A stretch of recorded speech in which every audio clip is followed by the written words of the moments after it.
నిర్ధారణకు అంతిమ నిర్ణయం డిఎన్ఏ టెస్ట్.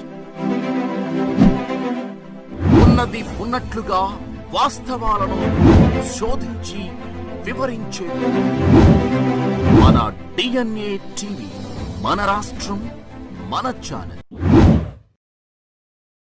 నమస్తే, డిఎన్ఏ టీవీ న్యూస్ కి స్వాగతం. ముందుగా ముఖ్యాంశాలు. 35,700 కోట్ల విలువైన బహుళ అభివృద్ధి ప్రాజెక్టులకు శంకుస్థాపన చేసి దేశానికి అంకితం చేసిన ప్రధానమంత్రి. పిల్లల చదువు కోసం పేదలు అప్పుల పాలు కాకూడదు, సీఎం జగన్. పవన్ కళ్యాణ్ 4వ భార్య అతనే, మంత్రి అంబటి. ప్రధానమంత్రి శ్రీ నరేంద్ర మోదీ ఈరోజు జార్ఖండ్లోని సింద్రి ధన్బాద్లో 35,700 కోట్ల విలువైన బహుళ అభివృద్ధి కార్యక్రమాలకు శంకుస్థాపన చేసి జాతికి అంకితం చేశారు. నేటి అభివృద్ధి ప్రాజెక్టులు ఎరువులు, రైలు, విద్యుత్ మరియు బొగ్గు రంగాలను కలిగి ఉన్నాయి. శ్రీ మోదీ HURL మోడల్ను పరిశీలించారు మరియు సింద్రి ప్లాంట్ కంట్రోల్ రూమ్ను కూడా సందర్శించారు. సమావేశాన్ని ఉద్దేశించి ప్రధానమంత్రి మాట్లాడుతూ ఈరోజు జార్ఖండ్లో 35,700 కోట్ల కంటే ఎక్కువ విలువైన అభివృద్ధి కార్యక్రమాలు ప్రారంభించడం జరిగిందని, రాష్ట్ర రైతులు, ఆదివాసులు, పౌరులకు శుభాకాంక్షలు తెలిపారు. मैं अपने किसान भाइयों को, मेरे आदिवासी समाज के लोगों को और झारखंड की जनता को इन योजनाओं के लिए बहुत बहुत बधाई देता हूं। साथियों, आज यहां सिंदरी उर्वरक कारखाने का लोकार्पण किया गया है। मैंने संकल्प लिया था कि सिंदरी के इस खाद कारखाने को जरूर शुरू करवाऊंगा।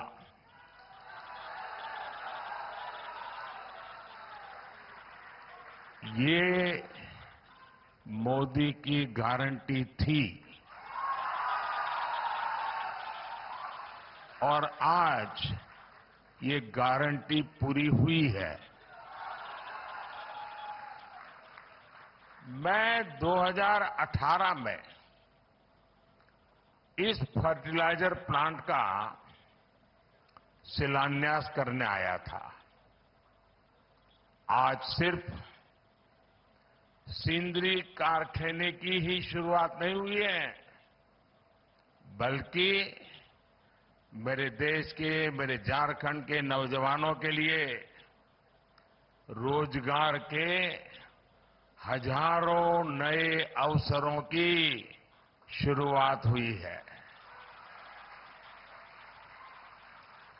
इस खाद कारखाने के लोकार्पण के साथ ही आज भारत ने आत्मनिर्भरता की ओर भी एक बड़ा कदम उठाया है। हर वर्ष भारत में करीब करीब 360 लाख मैट्रिक टन यूरिया की जरूरत होती है। 2014 में जब हमारी सरकार बनी तो उस समय देश में 225 लाख मैट्रिक टन यूरिया का ही उत्पादन होता था। इस बड़े गैप को కృష్ణా జిల్లా పామర్రులో సీఎం జగన్ పర్యటిస్తున్నారు. జగనన్న విద్యా దీవెన పథకం కింద అక్టోబర్, డిసెంబర్ 2023 త్రైమాసికానికి సంబంధించి నిధులను విడుదల చేశారు. రాష్ట్రంలో ఉన్నత విద్యను అభ్యసిస్తున్న 944 లక్షల మంది విద్యార్థులకు జగనన్న విద్యా దీవెన కింద 708 కోట్లను సీఎం జగన్ విడుదల చేశారు.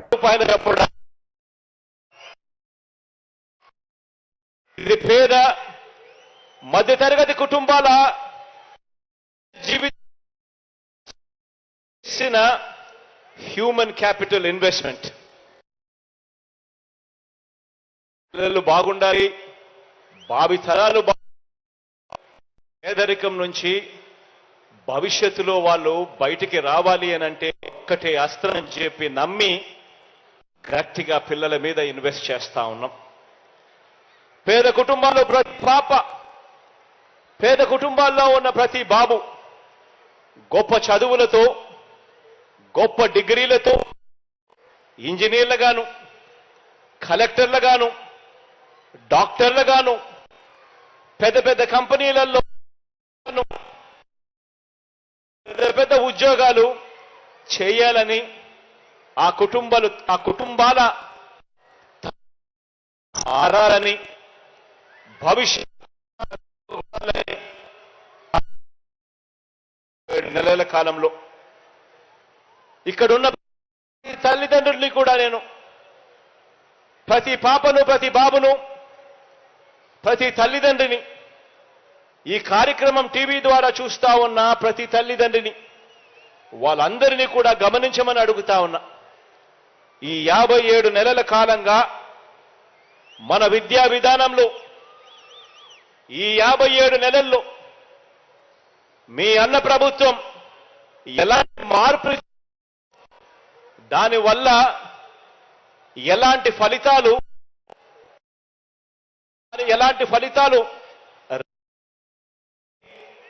ఒకసారి అందరూ కూడా గమనించమని చెప్పి నేను కోరుతా ఉన్నా. వయసు ఈరోజు 3 సంవత్సరాలు కావచ్చు, 3 సంవత్సరాల నుంచి 23 సంవత్సరాల లోపు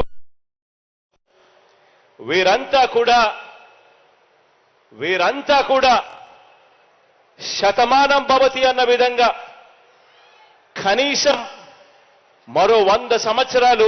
ఏపీలోని తాడేపల్లిగూడెంలో టీడీపీ, జనసేన పార్టీలు కలిసి మొదటి ఎన్నికల సమావేశాన్ని నిర్వహించారు. ఈ సమావేశంలో సీఎం జగన్ తన 4వ భార్య అని పవన్ కామెంట్ చేశారు. ఈ వ్యాఖ్యలపై వైసీపీ మంత్రి అంబటి రాంబాబు స్పందించారు. పవన్ 4వ భార్య జగన్ కాదని, ఆయన 4వ పెండ్లాం నాదెండ్ల మనోహర్ అంటూ సంచలన వ్యాఖ్యలు చేశారు. చంద్రబాబు పవన్ కళ్యాణ్కు మొగుడు సీఎం జగన్ అని వివాదాస్పద వ్యాఖ్యలు చేశారు. నాకు 3 పెళ్ళిళ్ళు 4 పెళ్ళిళ్ళు అంటున్నావు, నన్ను దత్తపుత్రుడు అంటున్నావు, చెప్పని అడుగుతున్నా. ఎస్, నీకు మొదటి పెళ్లి కాలేదా? 2వ పెళ్లి కాలేదా? 3వ పెళ్లి కాలేదా? 4వ పెళ్లి కాలేదు. 4వ పెళ్ళాన్ని నువ్వా అంటున్నావు. 4వ పెళ్ళాం ఎవరో కాదు, నేనే, నాదెళ్ళ మనోహర్ 4వ పెళ్ళాం. మేము మా చేత ఎందుకు చెప్పించుకుంటా? ఏమి నాకు అర్థం కాలేదు. జగన్మోహన్ రెడ్డి పెళ్ళామా? నీకు చంద్రబాబుకి మొగుడు జగన్మోహన్ రెడ్డి గారు గుర్తుపెట్టుకోమని మనం వచ్చేస్తున్నా. ఇది ప్రజావాక్కు, నేను చెప్పేది కాదని మనం వచ్చే. రాజకీయంగా మీ ఇద్దరికి మొగుడు జగన్మోహన్ రెడ్డి గారు తప్ప మరొకరు కాదు. నీ 4వ పెళ్ళాం మనోహరు, అందరికీ తెలిసినటువంటి సత్యం ఇది. అనకాపల్లి జిల్లా కసింకోట, తాళ్లపాలెం గ్రామాలలో రాష్ట్ర పరిశ్రమల శాఖ మంత్రి గుడివాడ అమర్నాథ్ సుడిగాలి పర్యటన చేశారు. సుమారు 15 కోట్ల రూపాయలతో చేసిన పలు అభివృద్ధి కార్యక్రమాలకు శంకుస్థాపన చేశారు. ముందుగా కసింకోట గ్రామంలో మేదర్ వీధి నుంచి కనక మహాలక్ష్మి గుడి వరకు సుమారు 20 లక్షల రూపాయల అంచనా నిధులతో నిర్మించిన సీసీ రోడ్డును మంత్రి అమర్నాథ్, అనకాపల్లి అసెంబ్లీ నియోజకవర్గ సమన్వయకర్త మలసాల భరత్ కుమార్, కసింకోట మండల నాయకులు మల్లా బుల్లిబాబులు ప్రారంభించారు. అలాగే పలు వీధుల్లో నిర్మించిన సీసీ రోడ్లను ప్రారంభించారు. అనంతరం తాళ్లపాలెం గ్రామంలో 20 లక్షల రూపాయలతో సమగ్ర మంచినీటి సరఫరా పథకము, అలాగే గ్రామంలో 43.60 లక్షల రూపాయలతో నిర్మించిన సచివాలయ భవన నిర్మాణాన్ని మంత్రి అమర్నాథ్ ప్రారంభించారు. ఈ కార్యక్రమంలో Dantuluri Dilip Kumar, Anakapalli market committee chairman Golivili Srinivasarao తదితరులు పాల్గొన్నారు. పంచాయతీలో దాదాపు 3.5 కోట్ల రూపాయలు పనులకు సంబంధించి ప్రారంభోత్సవాలు చేయడం జరిగింది. గడిచినటువంటి కాలంలో కసింకోట గ్రామ అభివృద్ధికి సంబంధించి దాదాపు 15 కోట్ల రూపాయల పైచిలకు నిధులు వెచ్చించి గ్రామంలో దాదాపు 8 కిలోమీటర్ల డ్రైన్స్ నిర్మించేటువంటి కార్యక్రమం చేశాం. గ్రామాల్లో ఉన్నటువంటి వివిధ వీధుల్లో ఉన్నటువంటి సీసీ రోడ్లు కానివ్వండి, లేదా ఆ నేషనల్ హైవే నుంచి వెదురుపర్తి వెళ్ళేటువంటి ప్రధానమైనటువంటి రహదారి దాదాపు 2.5 కోట్ల రూపాయలతో దాన్ని నిర్మించేటువంటి కార్యక్రమాన్ని చేస్తాం. మిగిలినటువంటి అభివృద్ధి కార్యక్రమాలు వివిధ కాలనీల్లో డ్రైన్స్ నిర్మించేటువంటి కార్యక్రమం కానివ్వండి, లేకపోతే రోడ్స్ నిర్మించేటువంటి కార్యక్రమం కానివ్వండి, నూతనంగా ఒక కళ్యాణ మండపాన్ని కూడా నిర్మించేటువంటి కార్యక్రమం దాదాపు 1 కోటి రూపాయలు పెట్టి సిఎస్ఆర్ నిధుల ద్వారా నిర్మించి ప్రారంభోత్సవం కూడా మొన్ననే చేసినటువంటి సందర్భాన్ని కూడా మీరు చూశారు.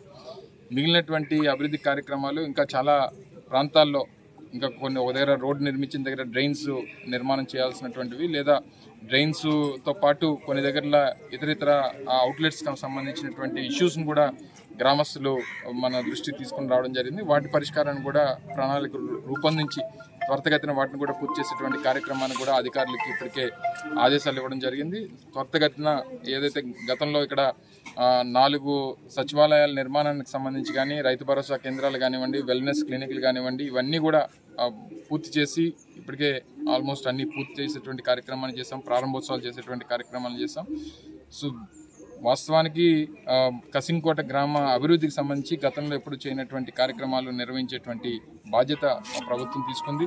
రేపు 7వ తారీఖున కూడా గౌరవ ముఖ్యమంత్రి గారు కసింకోట గ్రామంలోనే ఏర్పాటు చేస్తున్నటువంటి ప్రతిష్టాత్మకమైనటువంటి చేయూత వైఎస్ఆర్ చేయూత కార్యక్రమానికి గౌరవ ముఖ్యమంత్రి జగన్మోహన్ రెడ్డి గారు కూడా 7వ తారీఖున కసింకోట విచ్చేస్తున్నటువంటి సందర్భంలో ఇదొక గొప్ప అనుభూతి ఈ ప్రాంత ప్రజానీకానికి కూడా అని చెప్పి ఈ సందర్భంగా తెలియజేసుకుంటూ మరొకసారి ఈ అభివృద్ధి కార్యక్రమాలన్నీ కూడా ప్రజలు సద్వినియోగం చేసుకోమని చెప్పి కోరుతాం.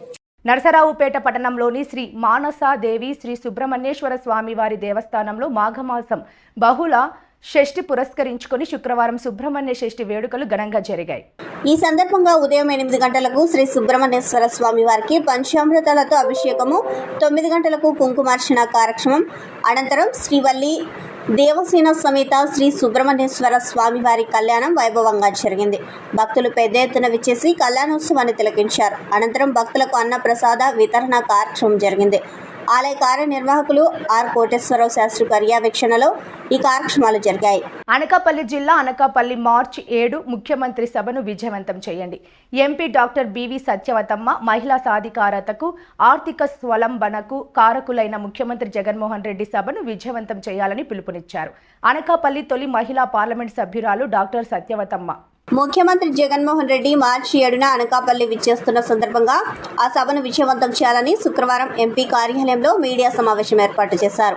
ఈ సందర్భంగా ఆమె మాట్లాడుతూ 4వ విడత చేత పథకాన్ని మహిళలకు మహిళా దినోత్సవానికి ముందు రోజు మన అనకాపల్లి సభా వేదిక పైన బటన్ నొక్కి అందజేయబోతున్నారని తెలిపారు. ఇప్పటి వరకు బటన్ నొక్కి అనేక సంక్షేమ పథకాలు మనకు అందించిన ముఖ్యమంత్రికి కానుకగా రేపు రాబోయే ఎన్నికల్లో వైఎస్ఆర్ పార్టీ ఎంపీ ఎమ్మెల్యేల ఫ్యాన్ గుర్తుపై బటన్ నొక్కి వారిని గెలిపించాలని, వైనాట్ 175 అన్న జగనన్న మాట నిజం చేయాలని కోరారు. మరల వైసీపీ ప్రభుత్వం అధికారంలోకి వస్తే మరింత మెరుగైన సంక్షేమ పథకాలు మనకు అందుతాయని అన్నారు. నమస్కారం.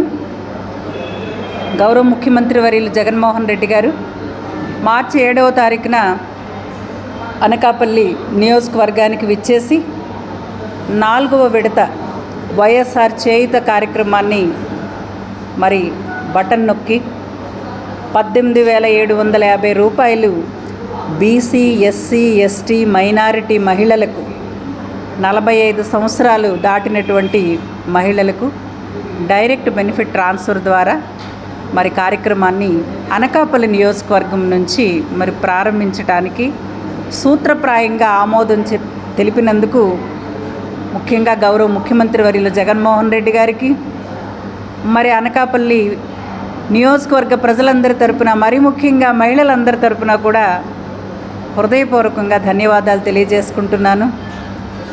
ఎందుకంటే వైఎస్ఆర్ ప్రభుత్వం, గౌరవ ముఖ్యమంత్రి వర్యులు జగన్మోహన్ రెడ్డి గారు అధికారంలోకి వచ్చిన తర్వాత గతంలో ఏ ప్రభుత్వం కూడా చేయలేనట్టుగా వెనుకబడిన వర్గాలకి ఏదైతే ప్రజాస్వామ్యంలో ప్రభుత్వాల యొక్క బాధ్యత ఏదైతే ఉందో, పేదలకు, అణగారిన వర్గాలకి, వెనుకబడిన వర్గాలకి కూడా ప్రభుత్వం వారికి సహాయం అందించి వాళ్ళని పేదరికం నుంచి నిర్మూలన చేయాలి అని ఏదైతే లక్ష్యంతో ప్రభుత్వాలు పనిచేయాలని నిర్దేశింపబడిందో దానికి అనుగుణంగా ఈరోజు ఒక ప్రజాస్వామ్యం పరిడివిల్లుతూ ఉంది. సూర్యారావుపేటలో 50 లక్షలతో అమ్మవారి ఆలయానికి ప్రారంభోత్సవం చేయడం జరిగిందని ఎమ్మెల్యే కురసాల కన్నాబాబు తెలిపారు. కాకినాడ రూరల్ మండలం సూర్యాపేట గ్రామంలో అమ్మవారి ఆలయానికి ప్రారంభోత్సవానికి మాజీ మంత్రి, కాకినాడ జిల్లా వైకాపా అధ్యక్షులు ఎమ్మెల్యే కురసాల కన్నాబాబు, నియోజకవర్గ అభివృద్ధి కమిటీ చైర్మన్ కురసాల సత్యనారాయణ ముఖ్య అతిథిగా రావడం జరిగింది. ప్రారంభోత్సవం అనంతరం ఎమ్మెల్యే కన్నబాబు మాట్లాడుతూ మా ప్రభుత్వంలో ప్రతి గ్రామంలోనూ ఆలయాల అభివృద్ధికి పెద్దపీట వేశామని, సూర్యారావుపేటలో ఆలయాల సముదాయం కోసం వరుస అమ్మవారి విగ్రహాలను ఏర్పాటు చేసేందుకు నిధులను ఏర్పాటు చేశామని, త్వరలోనే జగన్నాథ స్వామి ఆలయ ప్రారంభం జరుగుతుందని తెలిపారు. గంగపుత్రుల ఆరాధ దైవం అమ్మవార్ల గుడుగులను ఏర్పాటు చేయడం జరుగుతుందని తెలియజేశారు. ఈ కార్యక్రమంలో గ్రామ సర్పంచ్ సురాడ చిన్నిరాజు, జిల్లా బీసీసీఎల్ ప్రధాన కార్యదర్శి కోమలి సత్యనారాయణ, కార్యదర్శి వెంకటరత్నం, మాజీ సర్పంచ్ గరికిన అప్పారావు, గ్రామ పెద్దలు వంక సింహాద్రి, సురాడ అప్పలకొండ, గ్రామ కమిటీ సభ్యులు గరికిన చంద్రబాబు, అజుల సింహాద్రి, గరికిన మసేనియా, వాసుపల్లి జగన్నాథం మరియు గ్రామస్తులు, కార్యకర్తలు, అభిమానులు పాల్గొన్నారు. పెద్దమ్మ తల్లివారు ఇంకా ఇతర గ్రామ దేవతలన్నింటి కోసం ఒక పెద్ద కాంప్లెక్స్ని నిర్మాణం చేయడం జరిగింది. చాలా సంతోషం, ఎందుకంటే ఈ గ్రామ పెద్దలు, నాయకులు అందరూ కూడా ఒక కళలాగా భావించారు దీన్ని. ఇంచుమించు 3 ఏళ్ళు పైన అయింది మొదలుపెట్టి, నిధులు సమకూర్చుకుంటూ ఇప్పటికి 50 లక్షల రూపాయలు ఖర్చు పెట్టాం. ఇదే కాకుండా జగన్నాథ స్వామి ఆలయం కావాలని ఈ గ్రామంలో మహిళలందరూ కూడా కోరుకున్నారు. ఆలయ నిర్మాణం కూడా జరుగుతుంది. మైనర్పేటలో స్థానిక అక్కడ అమ్మవార్లని కొలుస్తారు. ఆ అమ్మవార్ల కోసం కూడా 2 ఆలయాల నిర్మాణం జరుగుతుంది. ఈ ఒక్క గ్రామంలో 13 ఆలయాల నిర్మాణం జరుగుతున్నాయి. గతంలో ఎప్పుడూ లేదు. చాలామంది పెద్దలందరూ చెప్తున్నారు, ఎప్పుడో వాళ్ళ చిన్నప్పుడు ఇక్కడ అప్పుడున్న పరిస్థితులు కూడా దృష్ట్యా ఇక్కడ అప్పుడున్న పెద్దలు ఈ అమ్మవార్లను నిలబెట్టారు చిన్న చిన్న ఆలయాల్లో. ఇవాళ దాన్ని ఒక పెద్ద టెంపుల్ కాంప్లెక్స్ని నిర్మాణం చేసి పెట్టడం అనేది ఒక గొప్ప కార్యక్రమం, జీవితంలో ఎప్పుడూ మర్చిపోలేని కార్యక్రమం. ఇది మేము ఊహించిన దానికన్నా చాలా అద్భుతంగా వచ్చింది. ఇప్పుడే పెద్దలందరూ గరికిన అప్పారావు గారు, ఇతర పెద్దలందరూ అడుగుతున్నారు ఇంకా గోపురాల పని ఉందని. తప్పకుండా గోపురాల పనిని కూడా త్వరితగతిన పూర్తి చేయడానికి నిధులు సమకూర్చుకుంటాం. అన్నిటికీ మించి ఎంత నమ్మకంగా అమ్మవారిని మీరు కొలుస్తారు, మీరంతా గంగపుత్రులు. తెల్లవారు లేచి వేటలకు వెళ్ళేవాళ్ళు. ఆ గంగమ్మ తల్లి దయ ఉండాలని, మీరు కొలిచే గ్రామ దేవతల దయ ఉండాలని నిత్యం పూజలు చేసేవారికి ఒక చక్కటి ఆలయాలని నిర్మించుకోవడం అనేది చాలా సంతృప్తిగా ఉన్నందుకు, అది మా చేతుల మీద జరిగినందుకు నేను చాలా సంతోషిస్తూ కృతజ్ఞతలు చెప్తున్నా. ఇన్ని కార్యక్రమాలు చేయగలిగామంటే గౌరవ ముఖ్యమంత్రి జగన్మోహన్ రెడ్డి గారి ఆశీస్సులు, ప్రోత్సాహమే కారణం. ఈ నిధులన్నింటినీ కూడా సమకూర్చుకుంటూ స్థానిక పెద్దలందరినీ సమన్వయం చేసుకుంటూ ముందుకెళ్ళడం జరిగింది. ఎప్పటికప్పుడు దీన్ని స్థానిక పెద్దలందరూ పర్యవేక్షించారు. మా సర్పంచు సురాడ చిన్ని రాజు గారు, అదేవిధంగా గ్రామ పెద్దలు మన గరికిన అప్పారావు గారు, ఇంకా సింహాద్రి గారు, ఇంకా కోమలి సత్యనారాయణ గారి పెద్దలందరూ కూడా దీంట్లో భాగస్వాములు అయ్యారు. నేను సూరాడ రాజు గారికి మనస్ఫూర్తిగా కృతజ్ఞతలు చెప్తున్నా. ఎందుకంటే చాలా మంచిగా ఇది రావాలని నిరంతరం అప్పుడప్పుడు నేను ఇంక మొత్తం డబ్బులన్నీ మీ ఊళ్ళోనే పెట్టాలని అన్నా కూడా అలా ఓపికగా మమ్మల్ని ఏదో విధంగా కంప్లీట్ చేయడం కోసం ప్రయత్నం చేసే రాజుకి మనస్ఫూర్తిగా కృతజ్ఞతలు. గరికిన అప్పారావు గారు అందరూ చెప్పినట్టుగా తప్పకుండా దీన్ని ఇంకా బాగా డెవలప్ చేస్తాం. దీన్ని పూర్తిగా ఎప్పటికప్పుడు మా నాన్నగారు ఇక్కడికి వచ్చి చూసి ఈ ఆలయాల నిర్మాణం మీరు చూడాలి దగ్గరుండి ఒకసారి. ఇంకా ఏంటంటే ఆయన కూడా వచ్చి అప్పుడప్పుడు చూసుకుంటూ ఉండేవారు. దీన్ని ఇంత బాగా తీసుకొచ్చిన ఆ శిల్పులకు కానీ, అదేవిధంగా మండల ఇంజనీరింగ్ అధికారి వారికి కానీ కృతజ్ఞతలు తెలియజేస్తూ ఉన్నా. తప్పకుండా భవిష్యత్తులో సూర్యారావుపేట గ్రామానికి ఎప్పుడు ఏ అవసరం వచ్చినా కూడా చేస్తానని చెప్పి తెలియజేస్తూ సెలవు. అన్ని ఆలోచించే పవన్ కళ్యాణ్ ముందుకు వెళ్తున్నారని, ఆయనను పుహానావాదులు కొంతమంది కాపు పెద్దలు విమర్శించడం సరికాదని జనసేన వీర మహిళా విభాగం శ్రీమతి పిల్లారి శెట్టి రాజేశ్వరి అన్నారు. కాకినాడ తన కార్యాలయంలో పాత్రికేయులతో ఆమె మాట్లాడుతూ, ఇటీవల తాడేపల్లిగూడెం పత్తిపాడులో జరిగిన జనసేన టీడీపీ సంయుక్త జెండా సభలో పవన్ కళ్యాణ్ మాట్లాడుతూ అన్ని ఆలోచించే నిర్ణయం తీసుకున్నానని, నిస్వార్థంగా జనసేన పార్టీ నడుపుతున్నానని, నా వ్యూహం నాకు ఉందని, ఎన్ని సీట్లు తీసుకోవాలో నాకు తెలుసు అని, నాతో నడిచి కలిసి వచ్చేవారే నాకు ఉండాలని ఆయన సమాధానం చెప్పారని ఆమె తెలిపారు. భాగంగా 24 సీట్లు తీసుకోవడాన్ని అనేక మంది జనసేన కార్యకర్తలు అయితేనేమి, లేదంటే జనసేన అభిమానుల పేరుతో కొద్దిమంది కుహానావాదులు అయితేనేమి, కొంతమంది కాపు పెద్దలైతేనేమి దీన్ని విమర్శిస్తూ వచ్చారు. దానికి ఆయన ఈ సభలో సమాధానం ఇస్తారని అందరూ కూడా వేచి చూశారు. దానికి అనుగుణంగానే ఆయన చాలా ధీటుగా సమాధానం చెప్పడం జరిగింది. ఎవరైతే నాతో పాటు నిలబడతారో, ఎవరైతే నాతో పాటు పోరాటం చేస్తారో వాళ్ళు నాతో పాటు నిలబడండి. ఎన్ని సీట్లు తీసుకోవాలో, ఎలా వ్యూహాన్ని రచించాలో నాకు తెలుసు. గతంలో జరిగినవన్నీ కూడా ఆయన దృష్టిలో పెట్టుకుని చేశానని ఆయన సమాధానం చెప్పడం జరిగింది. అయితే తెల్లవారేసరికల్లా మరి హరిరామ జోగయ్య గారు, ముద్రగడ పద్మనాభం గారు, దాసరాము గారు వంటి వారు పవన్ కళ్యాణ్ గారిని విమర్శిస్తూ కామెంట్స్ చేయడం, లేఖాస్త్రాలు సంధించడం జరిగింది. అయితే పవన్ కళ్యాణ్ అనేవారు జనసేనని ఒక కాపుల యొక్క పార్టీగా ఆయన స్థాపించలేదు. కాబట్టి కాపుల ఓట్లు బదిలీ కావు అనుకుంటూ కొద్దిమంది ఇంకా నేనేం చేయలేను అని చెప్పేసి హరిరామ జోగయ్య గారు, ముద్రగడ పద్మనాభం గారు అయితే ఆయన దగ్గరికి వచ్చి ఆహ్వానించి సాదరంగా స్వాగతించినందుకు కినుకు వహిస్తూను ఈ లేఖాస్త్రాలు సంధించారు. మరి ముద్రగడ పద్మనాభం గారి యొక్క వ్యవహారం మనం గతం నుంచి కూడా పరిశీలించినట్లయితే ఆయన ప్రతిదానికి కూడా విరిగిపోతారు. ఆయనకి ఎంతో గౌరవం మర్యాదలు ఇచ్చేసి ఆహ్వానాలు పలికేస్తేనే వాళ్ళని విలువగా మాట్లాడతారు. కాదు అంటే అవతల వారు ఏమైనా సమయం తీసుకున్నా, లేదంటే వాళ్ళు ఏమైనా విరమించుకున్నా కూడా ఆయన వెంటనే కూడా దానికి నెగిటివ్గా కామెంట్స్ చేసేస్తారు. పవన్ 4వ భార్య నాదెండ్ల మనోహర్ అని రాష్ట్ర ప్రజలందరికీ తెలిసినా దీంట్లో ప్రత్యేకంగా ప్రజలు తెలుసుకోవాల్సిన అవసరం ఏమీ లేదని రాష్ట్ర వైసీపీ మహిళా విభాగ్ జోన్ ఇన్ఛార్జ్ జమ్మల మడక నాగమణి తీవ్రస్థాయిలో పవన్ కళ్యాణ్ పై విమర్శలు చేశారు.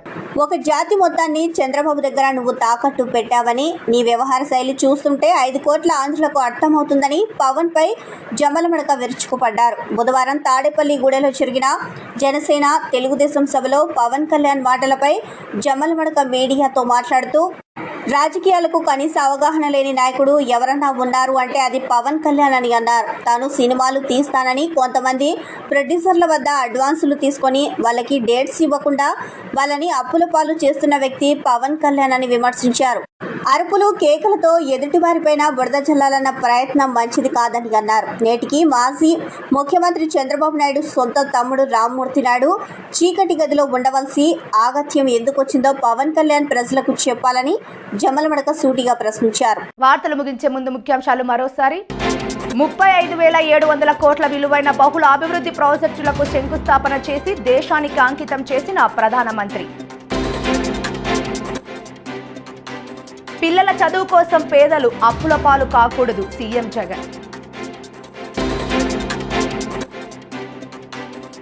పవన్ కళ్యాణ్ 4వ భార్య అతనే, మంత్రి అంబటి. ఈ వార్తలు ఇంతటితో సమాప్తం. నమస్కారం. నిజ నిర్ధారణకు అంతిమ నిర్ణయం DNA టెస్ట్. ఉన్నది ఉన్నట్లుగా వాస్తవాలను శోధించి వివరించే మన DNA టీవీ, మన రాష్ట్రం, మన ఛానల్.